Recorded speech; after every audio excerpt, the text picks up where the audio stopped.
So let's talk about signs for a little bit. One thing you can do is, like I said, keep a journal. And this is something I found out about signs because I would miss things that happen, and most of us do. Do you know that there have been spiritual signs happening around you your whole life? All kinds of stuff happening around you your whole life. When you were a kid, things were happening. You knew something. How did I know that? I remember when I was 4 years old, I knew before I went into the closet that there was an Easter chocolate candy wrapped up egg or something was in a shoe in the closet. As goofy as that sounds. And I walked in there completely knowing it was there and reached down and there it was. And I'd never seen it. That's the first thing I remember of something like that happen.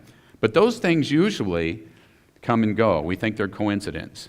For example, in the book I give an example of a young lady who, I don't know, one night she's watching TV or something, and I don't know if it was wind came up or whatever, but for some reason a picture on the wall fell off, just kind of random. And there were 3 or 4 pictures up there, and this was a picture of her mom, who had passed, last year. So that fell down, and she thought that was mighty strange. There wasn't anything that should have made that fall. So she put it back up and everything, and it kind of was rolling around in her head then, and she thought about it.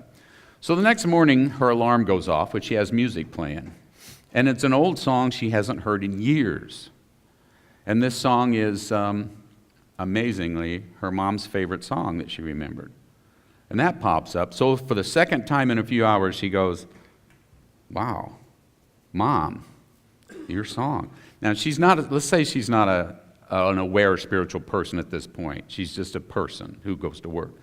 Well, that kind of gets to her again. So she goes out and turns on the radio, and the song's on again. Or another song that reminds her of her mom for some reason. And by now she's going, well, that's like 2 or 3 things. And she doesn't believe in the big afterlife. She just hopes her mom's in heaven like she learned as a kid. But she'd never tried to really talk to her mom or anything. She just thought there wasn't anything happening.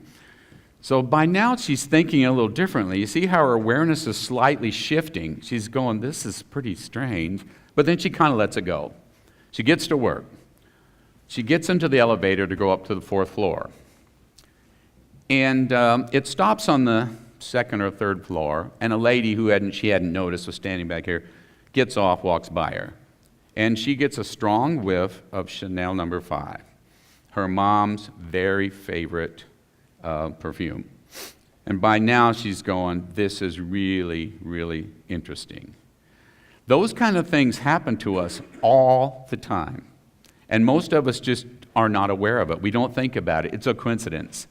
By the 3rd or 4th thing that happens, and she's saying it's a coincidence, if she was a little more aware, and maybe this was the step that caused her to become aware, she might think, wow, Mom, that's a lot of stuff. Are you there? Are you?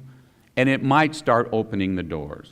Those kind of things happen a lot, and they happen all the time. They happen to you. They happen to me. But we don't usually pay attention to them. So that's another thing to keep aware.